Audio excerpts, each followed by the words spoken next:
Hi everyone, I am Karan Masru. Welcome to this video. इस video में हम डिस्कस करने वाले educational Codeforces round 139 division 2 का problem C, that is Hamiltonian path. Also, before moving on, make sure you register for the upcoming coding contest by Newton School for some amazing experiences and prizes. Link is given there in the description. First, let's start by understanding the question. Sir Monocarp Hamiltonian is planning to paint his wall. The wall can be represented as a grid consisting of 2 rows and m columns. Initially the wall is completely white. ठीक है, क्या बोला गया है कि Hamilton जो है उनको अपना वॉल पेंट करना है और जो वॉल है उसमें 2 रोज है और m नंबर ऑफ कॉलम्स है। ठीक है, ये 1, ये mth कॉलम और ये 0 और ये 2 रोज। इनिशियली ये पूरा वॉल जो है उसके सारे के सारे सेल्स क्या है, व्हाइट कलर्ड है। Okay, Monocarp wants to paint a black picture on the wall. In particular, he wants cell ij, the jth cell in the ith row, to be colored black if Cij equals to B and to be left white if Cij equal to W. Sorry. क्या बोला गया है कि इस wall में black picture paint करना है।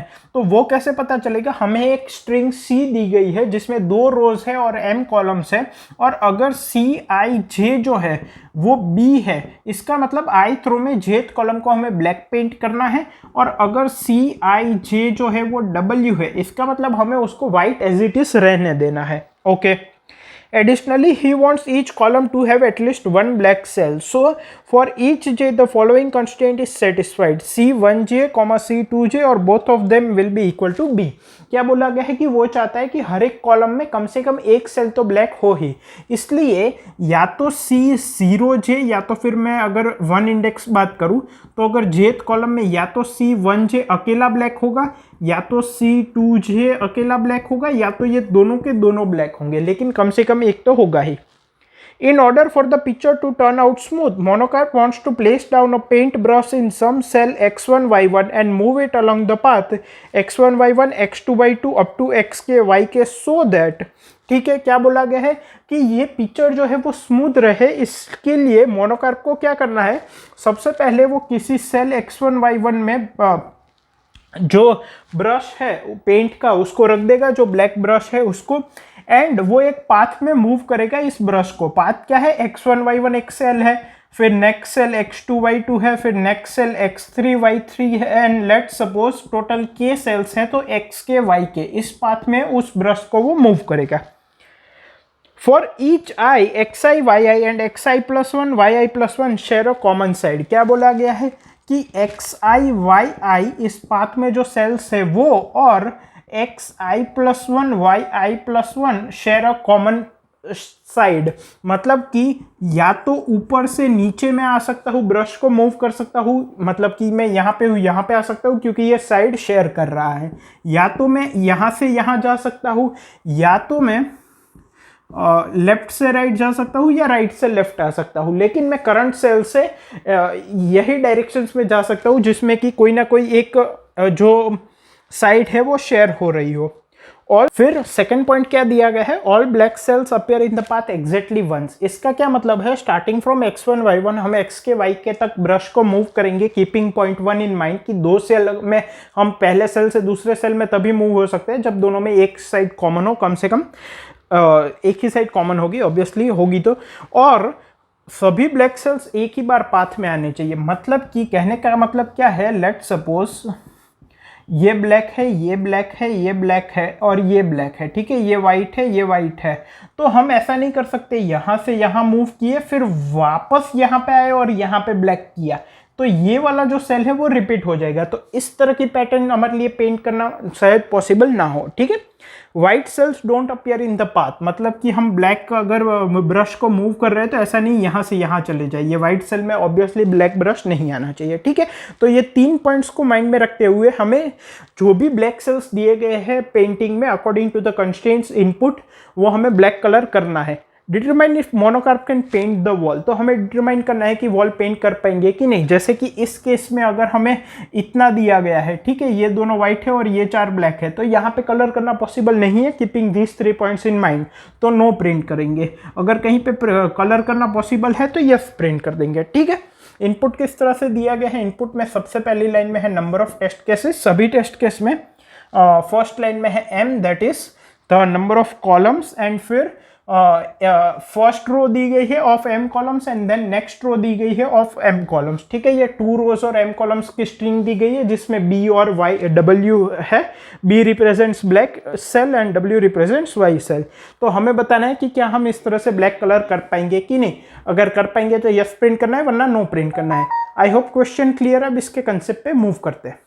अब यहाँ पे अगर कंसेप्ट की बात करें तो देखो, जैसे बेसिकली हमें क्या दिया गया है, हमें एक 2 रोज और m कॉलम्स वाला एक ग्रिड दिया गया है और ये वॉल है। ठीक है, इनिशियली इसके सारे सेल्स वाइट कलर्ड है और हमें यहाँ पे एक स्ट्रिंग दी गई है जिसमें 2 रोज और m कॉलम से, जो कि फाइनल ये वॉल का जो कलर होना चाहिए वो रिप्रेजेंट करता है। अगर C of I J W है मतलब उस सेल को वाइट रहने देना है। अगर C of I J black है तो इसका मतलब उस सेल को ब्लैक कलर करना है। अब क्या बोला गया है हमें यहाँ पे कि हर एक कॉलम में कम से कम एक सेल ब्लैक होगा। दूसरा, इसको कलर करने का एक तरीका है, मतलब कि जो व्हाइट है उनको तो व्हाइट रखना ही है, लेकिन जो ब्लैक है उनको करने का एक तरीका है। क्या है? सबसे पहले हम किसी भी एक सेल जिसको ब्लैक कलर करना है वहां से ब्रश को रखेंगे और पेंट करना स्टार्ट करेंगे और मूव होते जाएंगे। कब तक? जब तक पॉसिबल है। और उसके लिए 3 कंस्ट्रेंट है। पहला क्या है कि तो जो 3 कंस्ट्रेंट्स है जिसमें इसको पेंट करना है, पहला कंस्ट्रेंट ये है कि जब हम किसी सेल में, मान लो हमें k नंबर ऑफ सेल्स को पेंट करना है, तो उसके लिए बोला गया है कि एक पाथ फॉलो करना है। जैसे कि x1 y1 number of cell से हमने ब्लैक ब्रश से पेंट करना स्टार्ट किया, फिर x2 y2 पे गए, फिर ऐसा करते करते xk yk को हमने पेंट किया ब्लैक से। तो पहला कंस्ट्रेंट क्या है कि अगर हम पहले एक सेल में से दूसरे सेल में जाते हैं तो उनके बीच में एक कॉमन साइड शेयर होनी चाहिए। मतलब कि हम ऊपर से नीचे आ सकते हैं, नीचे से ऊपर जा सकते हैं, ऊपर से राइट हैंड साइड जा सकते हैं, राइट हैंड साइड से लेफ्ट हैंड साइड जा सकते हैं, लेकिन क्रॉस में डायगोनली नहीं मूव कर सकते। ठीक है, जंप भी नहीं कर सकते। सेकंड थिंग, ये थर्ड पॉइंट है आई गेस कि कोई भी व्हाइट सेल जो है उसमें ब्रश नहीं जाना चाहिए, मतलब कि ये पाथ में व्हाइट सेल नहीं आना चाहिए। ठीक है, एंड थर्ड थिंग क्या है कि कोई भी सेल जो है ब्लैक सेल वो रिपीट नहीं होना चाहिए। मतलब कि अगर मान लो ये ब्लैक है, ये ब्लैक है, ये ब्लैक है, ये ब्लैक है, ये वाइट है, ये वाइट है, मान लो मैंने यहाँ से पेंट करना स्टार्ट किया और यहाँ तक किया, अब इसको भी ब्लैक करना है तो मैं वापस ऐसे मूव करके ऐसे नहीं आ सकता, यहाँ पे ये ब्लैक सेल रिपीट हो जाएगा। तो कोई भी सेल जो है वो रिपीट नहीं होना चाहिए। तो इन 3 कंडीशन को दिमाग में रख के हमें बताना है क्या हम इसको कलर कर सकते कि नहीं। पहली चीज, अगर हमें सेल को रिपीट नहीं करना है तो हम पेंटिंग या तो लेफ्ट में जो हमें सबसे पहला ब्लैक सेल मिलेगा वहां से लेकर राइट हैंड साइड तक करते जाएंगे, या तो राइट हैंड साइड से जो पहला ब्लैक सेल मिलेगा वहां से मूव करके लेफ्ट हैंड साइड में ब्लैक सेल को कलर करेंगे। ऐसा नहीं होगा कि हम बीच में स्टार्ट करेंगे, फिर ऑब्वियसली हम नहीं कर पाएंगे। क्यों? क्योंकि ये मान लो, मतलब कि कुछ केस में शायद हो भी जाए, but that would not be a good idea. जैसे कि यहाँ पे ब्लैक है, यहाँ पे ब्लैक है, यहाँ पे ब्लैक है, यहाँ पे वाइट है, यहाँ पे वाइट है, यहाँ पे ब्लैक है, यहाँ पे ब्लैक है। ठीक है, या तो फिर हम कह देते हैं इस तरह से है। ठीक है, ये वाइट है। अब यहाँ पे अगर मैं यहाँ से स्टार्ट करता हूँ तो यहाँ से मैंने इसको कलर कर दिया, इसको कलर कर दिया, इसको कलर कर दिया। लेट्स सपोज ये भी वाइट है, ये भी वाइट है, ये भी वाइट है। तो अब मुझे वापस पीछे आना पड़ेगा। बेटर ऑप्शन क्या था कि यहां से स्टार्ट करते और ऐसे ब्लैक हो जाता, या तो फिर यहां से स्टार्ट करते और ऐसे ब्लैक हो जाता। तो हमेशा या तो हम लेफ्ट में जो सबसे पहला ब्लैक है वहां से स्टार्ट करेंगे, या तो राइट में जो पहला ब्लैक है वहां से करेंगे। अगर पॉसिबल होगा तो दोनों में आ जाएगा, नहीं पॉसिबल होगा तो किसी में नहीं आएगा। क्यों? क्योंकि लेफ्ट टू राइट में अगर आप पर्टिकुलर पाथ फॉलो करते हो और अगर वो वैलिड है तो राइट टू लेफ्ट में बस उसका उल्टा मूव करना है। ठीक है, तो उससे कोई फर्क नहीं पड़ेगा। तो हम यहाँ पे क्या करेंगे, हम लेफ्ट टू राइट मूव करेंगे। अब लेफ्ट में सबसे पहला जो ब्लैक सेल आएगा जिसको हमें ब्लैक कलर करना है वहां पे हम ब्रश रखेंगे और आगे मूव करेंगे। तो एक बात समझो, यहां पे हम अगर किसी स्टार्टिंग में भी 2 पॉसिबिलिटी हो सकती है, एक्चुअल में 3। मतलब कि ये मान लो मेरा पहला कॉलम है जिसमें कि ब्लैक सेल है from the left hand side. ठीक है, तो हो सकता है सिर्फ ऊपर वाले में हो, फिर तो यहीं से स्टार्ट करना है, कोई डाउट ही नहीं है। हो सकता है सिर्फ नीचे वाले में हो तो सिर्फ यहीं से स्टार्ट करना है, कोई प्रॉब्लम नहीं है। हो सकता है ये दोनों के दोनों ब्लैक हो। इस केस में हम क्या करेंगे, हम एक बार यहां से भी चेक कर लेंगे क्या पूरा पाथ वैलिड हो रहा है कि नहीं, एक बार यहां से भी चेक कर लेंगे, दोनों में से किसी में वैलिड होगा तो यस कर देंगे, एक में भी दोनों में वैलिड हो गया, वेल एंड गुड। ओके, तो लेफ्ट हैंड साइड से मूव करते हुए हम ये देखेंगे कि सबसे पहला ब्लैक कौन से कॉलम में आ रहा है और वहां से हम मूव करना स्टार्ट करेंगे। ठीक है, इतना क्लियर है। अगर एक हो रहा है तो कोई डाउट ही नहीं है, अगर दो है तो दोनों पॉसिबिलिटी हम देख लेंगे। ओके, नाउ सेकेंड थिंग, अगर मैं पर्टिकुलर कॉलम में हूं, हो सकता है मैं 0 रो में हूं या फर्स्ट रो में हूं। ठीक है, अगर मैं मान लो यहां पे हूं, ठीक है, तो अब अगर ऊपर वाला ब्लैक सेल है और वो विजिट होना बाकी है तो मैं पहले उसको विजिट करूंगा। क्यों? क्योंकि हम लेफ्ट टू राइट मूव कर रहे हैं, तो मैं चाहता हूं कि हमें वापस ना आना पड़े, क्योंकि वापस आने में हो सकता है सेल्स रिपीट हो। तो अगर पर्टिकुलर कॉलम में ऊपर वाला सेल भी ब्लैक है, करंटली मैं नीचे वाले सेल में हूं और वो विजिट होना बाकी है, तो पहले मैं ऊपर चला जाऊंगा। अगर मैं ऊपर वाले सेल में हूं, नीचे वाला ब्लैक है और वो विजिट होना बाकी है, तो मैं उसमें चला जाऊंगा। ठीक है, तो ऐसा, और अगर नहीं है तो मैं राइट हैंड साइड मूव करूंगा। अब अगर राइट हैंड साइड वाला ब्लैक है तो वहां पे मूव करेंगे, अगर वो भी ब्लैक नहीं है और ऊपर वाला भी ब्लैक नहीं है तो हम आगे मूव नहीं कर पाएंगे। फॉर एग्जांपल ऐसा भी हो सकता है, ये ब्लैक है, ये वाइट है, ये वाइट है, ये ब्लैक है, तो हमने स्टार्ट यहां से किया, लेकिन यहां से हम राइट हैंड साइड भी नहीं जा सकते क्योंकि वो वाइट सेल है। नीचे डायगोनल नहीं जा सकते क्योंकि वो कॉमन साइड शेयर नहीं कर रहा। ठीक है, और नीचे भी नहीं जा सकते क्योंकि वो वाइट है, तो ऐसे केस में हम स्टॉप हो जाएंगे। तो हम, अगर मैं यहां पे कंक्लूड करूं तो हम क्या करेंगे, इनिशियली हम पूरे 2 रोज और m कॉलम्स में कितने ब्लैक सेल्स है वो काउंट कर लेंगे। फिर लेफ्ट हैंड साइड से मूव होते हुए पहला ऐसा सेल कौन सा है जहां पे ब्लैक कलर है वो हम देख लेंगे। फिर वहां से हम मूव करना स्टार्ट करेंगे। अगर सिर्फ ऊपर वाला है तो एक ही पाथ होगा पॉसिबल, अगर नीचे वाला है तो सिर्फ वही है। अगर दोनों में ब्लैक है, स्टार्टिंग फ्रॉम द लेफ्ट, पहला कॉलम जिसमें ब्लैक है, अगर दोनों में ब्लैक है ऊपर और नीचे, तो दोनों में एक एक बार हम फंक्शन रन करके देख लेंगे। उस फंक्शन में हम क्या करेंगे, हम करंट सेल को विजिट करेंगे और ब्लैक की काउंटिंग को बढ़ा देंगे। अब अगर नीचे या ऊपर वाला सेल विजिट होना बाकी है और वो भी ब्लैक है तो पहले उसको विजिट करेंगे राइट हैंड साइड जाने से पहले, ताकि सेल्स रिपीट ना हो। अगर वो ब्लैक नहीं है या तो वो ऑलरेडी विजिट हो चुका है तो हम राइट हैंड साइड पे मूव करेंगे। राइट हैंड साइड वाला ब्लैक है तो फर्दर मूव करेंगे, अगर वो व्हाइट है तो फर्दर मूव नहीं कर सकते। एंड में हम देखेंगे कि हमारे पाथ में total number of black cells कितने आए।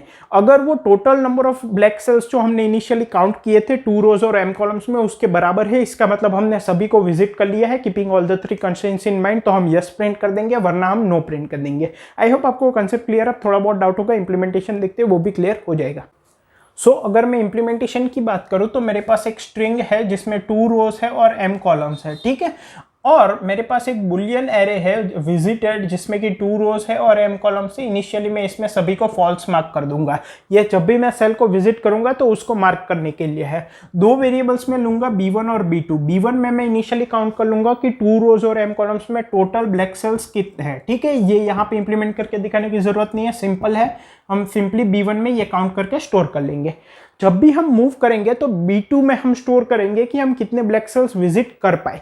कैसे विजिट करना है, जो लेफ्ट हैंड साइड से पहला ब्लैक सेल आता है वहां से विजिट करना स्टार्ट करना है।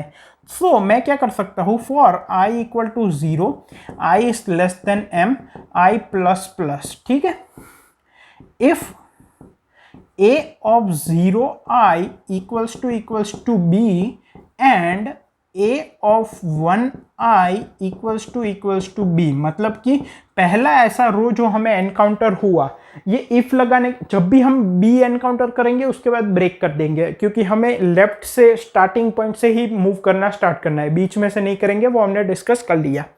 तो इसलिए अगर वो 0th रो और फर्स्ट रो दोनों में है तो क्या करना है, else if a of 0i अगर सिर्फ फर्स्ट रो में और ith कॉलम में b है तो क्या करना है, else if a of 1i मतलब कि फर्स्ट रो और ith कॉलम में ब्लैक है तो क्या करना है, तो यहां से पाथ चालू करना है।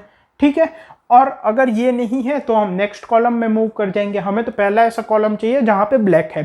अब वहां से हम हमारा पाथ स्टार्ट कर देंगे। ठीक है, क्या डिस्कस किया था कि ऊपर या नीचे मूव करेंगे पहले अगर वो ब्लैक सेल और विजिट होना बाकी है तो, वरना राइट हैंड साइड पे मूव करेंगे। तो यहाँ पे हम क्या कर सकते हैं, सबसे पहले जैसे कि मैं अगर यहाँ की बात बताऊं तो यहाँ पे 0 और आई, 0 आई, 0th रो और ith कॉलम भी स्टार्टिंग पॉइंट हो सकता है और फर्स्ट रो और ith कॉलम भी स्टार्टिंग पॉइंट हो सकता है। तो सबसे पहले मैं b2 की वैल्यू को 0 कर दूंगा और एक स्टार्ट फंक्शन कॉल करूंगा, मतलब कि काउंटिंग स्टार्ट करो 0 और i से, ठीक है, मतलब कि 0th रो और ith कॉलम से, ठीक है। अब स्टार्टिंग फंक्शन में अभी यहां पे लिख देता हूं, ठीक है। इससे पहले मैं ये रब कर देता हूं, summation of m is less than equal to 2 × 10⁵, इतना ही इंपॉर्टेंट है। चलो तो स्टार्ट फंक्शन में अभी लिख देता हूं, उससे पहले ठीक है, पहले वही कंप्लीट कर देते हैं। तो स्टार्ट फंक्शन बेसिकली क्या करता है कि rth रो और cth कॉलम से अगर हम स्टार्ट कर रहे हैं तो उसके बाद हम पाथ मूव करते जाएंगे, ठीक है। तो सबसे पहले तो हम क्या करेंगे, b2 की काउंटिंग को बढ़ाएंगे, ठीक है, फिर विजिटेड ऑफ आर सी को ट्रू करेंगे। अब अगर r जो है वो 0 है, ठीक है, तो क्या करना है, और अगर r 1 है तो क्या करना है। अगर रो 0 है तो पहले तो देखना है कि उसी रो में नीचे वाले कॉलम में ब्लैक है और विजिट होना बाकी है कि नहीं। सो इफ उसी कॉलम में फर्स्ट रो में इफ a ऑफ 1, c, ठीक है, ये 0th रो है तो फर्स्ट रो लेकिन सेम कॉलम, ये अगर ब्लैक है, एंड विजिटेड ऑफ 1c, अगर ये विजिट होना बाकी है तो पहले यहां पे विजिट होना है, मतलब कि मैं स्टार्ट फंक्शन को कॉल कर दूंगा क्या, 1, c पे, ठीक है। एल्स हमें क्या करना है, राइट हैंड साइड पे मूव करना है, मतलब कि a ऑफ यही रो, मतलब कि 0th रो लेकिन कॉलम +1, ये अगर b है तो ही हम यहाँ पे मूव कर सकते हैं। तो अगर ये b है तो स्टार्ट, मतलब कि वहां पे मूव होना है 0th रो और c+1 कॉलम में, ठीक है। अब यहां पे उसका उल्टा आ जाएगा, अगर रो 1 है तो if a of 0, c is black and visited of 0, c is false, then start 0, c recursively call करेंगे। अगर else if a of 1, c+1 is black then start 1, c+1, ठीक है, 0 की जगह 1 आ जाएगा और 1 की जगह 0 आ जाएगा। तो ये मेरा स्टार्ट फंक्शन है। बेसिकली ये तीन जो कंस्ट्रेंट थे कि जो साइड शेयर करता है, ब्लैक कलर है, वहीं पे मूव कर सकता है उस, और कोई ब्लैक रिपीट ना होना चाहिए। रिपीट नहीं होता वो कैसे पता चलेगा, विजिटेड से, अगर विजिट हो गया है तो हम उसको विजिट नहीं कर रहे। तो इस तरह से ब्लैक सेल्स को आगे आगे विजिट कर रहा है पाथ में, और हर एक बार जब ब्लैक सेल को विजिट करता है तो b2 की काउंटिंग ++ करता है।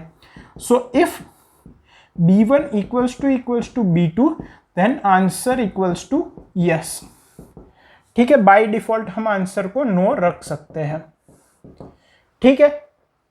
तो अगर b1 इक्वल टू b2, मतलब कि हमने कंस्ट्रेंट्स को फॉलो करके पाथ फॉलो किया तो b2 number of black sales मिले और टोटल b1 है, मतलब सारे के सारे ब्लैक पेंट हो गए, तो यस प्रिंट कर देना है। अब इसके आगे क्या करना है, देखो यहाँ पे 0i भी स्टार्टिंग पॉइंट हो सकता है, 1i भी स्टार्टिंग पॉइंट हो सकता है। तो ये तो 0i से हो गया। अब हम क्या करेंगे, सबसे पहले ये जो है इसको वापस v ऑफ 2m जो है, इसको सभी इंडेक्स को वापस फॉल्स मार्क करेंगे क्योंकि वापस विजिट करना है। और इसके बाद क्या आएगा, b2 को भी 0 करेंगे और स्टार्ट अब 1, i से स्टार्ट करना है, ठीक है। Again if b1 equals to b2 then answer equals to yes कर देंगे।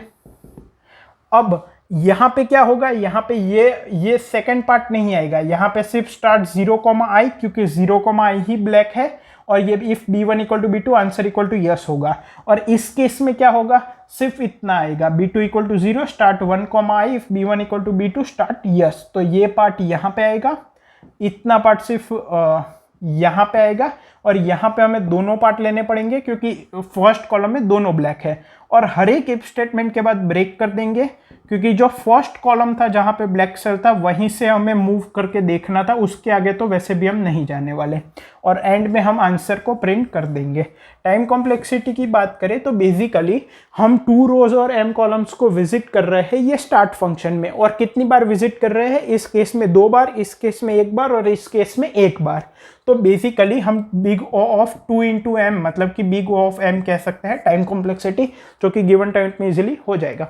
आई होप आपको क्वेश्चन कंसेप्ट इंप्लीमेंटेशन तीनों क्लियर है। इसका सॉल्यूशन कोड मैंने कमेंट्स में प्रोवाइड किया। Thank you.